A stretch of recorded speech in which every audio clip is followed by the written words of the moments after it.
Good afternoon, everybody. I just wanted to talk a little bit about my addiction. Been an addict probably for 15, 20 years without knowing. I, excuse me, I smoke weed all day, every day. I have done for the last, I was even flat out in jail, spending a fortune on it. Some of it I couldn't really do without.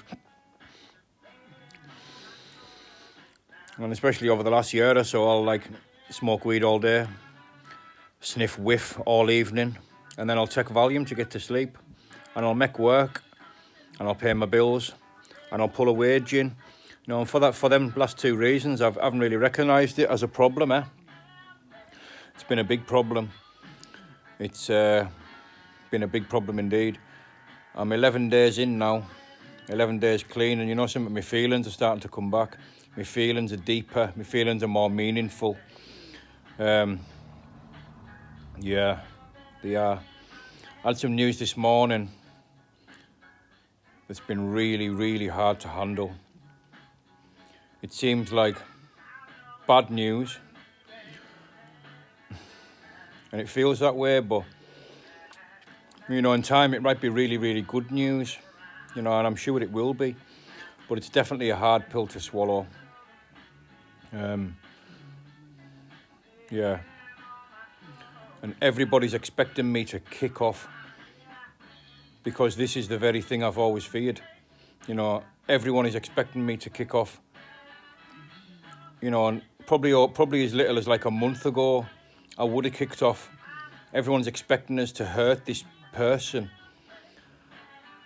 And I think, like I say, I think a month ago, I think I would have. The impulses are there, trust me. I've thought about hurting him.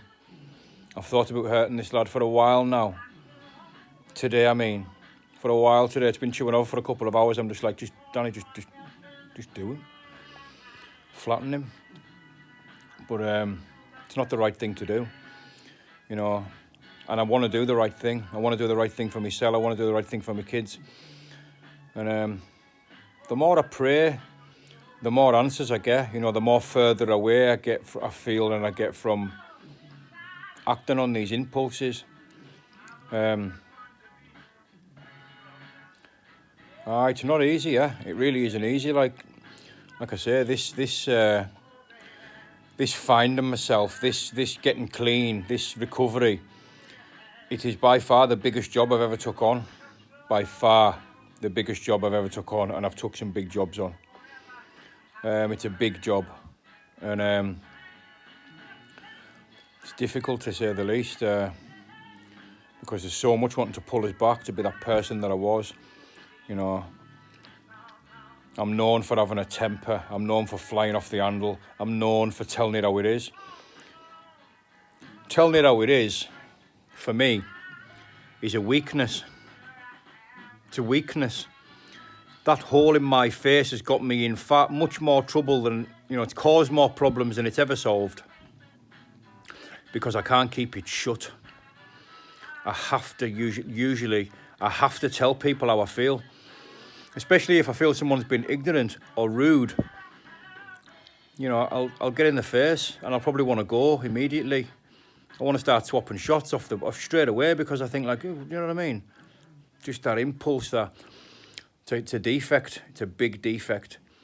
And, it's difficult, mate. It is. Everything's, it's not easy, But wanting something so precious as in to be the person that God intended me to be, it was never going to be easy, I say God God as I understand him.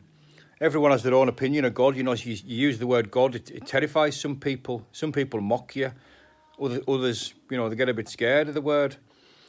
But God as I understand him, God's personal, God's individual, and I definitely feel protected by God. I feel like I'm building a relationship with God, with my higher power. I do. I know I am. I'm reading the Bible a lot, and I'm getting good feelings from it. I'm getting things from it. It's taken me further away from you know, acting on those impulses and those defects. You know, people deserve chances, People deserve chances. We do not know when someone opens their mouth or someone gets ignorant or rude or whatever. You don't know what that person's been through. How do you know someone's not pumping his missus? How do you know he hasn't just lost a burden? You don't know, you know what I mean? So they should be given chances, You know, you should try and employ a bit of empathy towards others, because it's something I've never really had. I've never looked at someone and wondered what they've been through until recently. You know, you look at people now and I wonder what they've been through, and I wonder why they maybe being the way that they're being. You know, people definitely deserve second chances, definitely.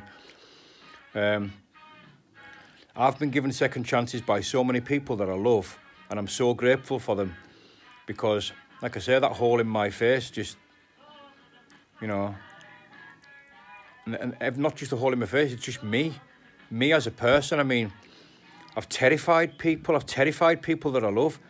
You know, I've had family members and that saying to us that I used to scare them, That's not a nice feeling. That is not a nice feeling, you know. But like lately, I've had people say that they're not scared of us anymore. You know, that's nice, I had a person on the phone last night who I never thought would probably want to speak to us again. You know, and a person made contact, and it was so nice, you know what I mean? Because I thought I'd been a bit of a prick, and I thought that person would never want to speak to us, and now that person, you know, wants to be cushy with us, and that's nice, It feels nice, you know. And I sometimes think like you don't deserve something, and that's grace, innit? You know, grace is when you've been graced with something. You've been given something that you don't deserve. You know, and by the grace of God, I've been given so much. You know, I've just had a touch, me. I've just had a fucking touch. I've just had fucking a wallop of money drop into my bank. And I'm like, fucking hell, thank you. You know, like, I've got a lot to be grateful for.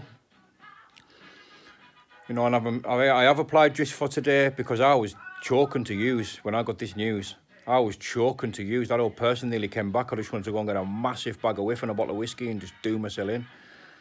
But like, nah. Not the way to behave. Not the thing to do. I'm trying my best to do the right thing for myself. A little daft thing. I mean, just to start the day off, trying to do the right thing. I was saying to Paul, I took the Ducal out. I was a fair bit away from home. I ran out of bags. The Ducal had shit between the cycle path and somebody's house. And once upon a time, I'd have been like, fuck that. Fucking over a mile and a half away from my fucking house. Fuck that. Mate, I come back. Got the dog, got a bag, went back, just picked that bit of shit up and walked all the way back. You know, I put about fucking 5 mile in or something, picking a bit of shit up. And it was strangely satisfying, you know what I mean? Just doing that. You know, I wouldn't like a burden or something to stand it. And there's a little dog that shits on my front. And I've always said, if I catch that dog one day, I'm going to put it in a fucking sandwich. I'm going to put it in a baguette. But then I seen the woman, and she was an old elderly woman, and it was her dog, and she wasn't aware that her dog was doing it. You know, and I felt bad for thinking them things, you know what I mean? Trying my best desperately to do the right thing, and it is difficult, you know, coming away from the person that you've been and trying to detach yourself from your character defects and your impulsive behaviour. It is difficult. But, you know, the Bible's helped, prayers helped, and, you know, that's about all I wanted to say, really. You know, try and employ a bit of empathy. It helps. You know, it helps. People deserve chances. I've rambled on for long enough now. That's about it for now. And I would appreciate, you know, if this video wasn't stolen and putting all over everybody else's channel, simply because, you know, I think that's a bit shallow as well, you know. But, I mean, I can't stop anybody doing that. If you want to do that, that's your business. I forgive you in advance, all right? But, yeah, you know, try and be creative. Come up with some of your own content, you know. But I understand if people want to do that. That's absolutely fine. But, yeah, love everybody, all right? God bless everybody. Bye-bye for now.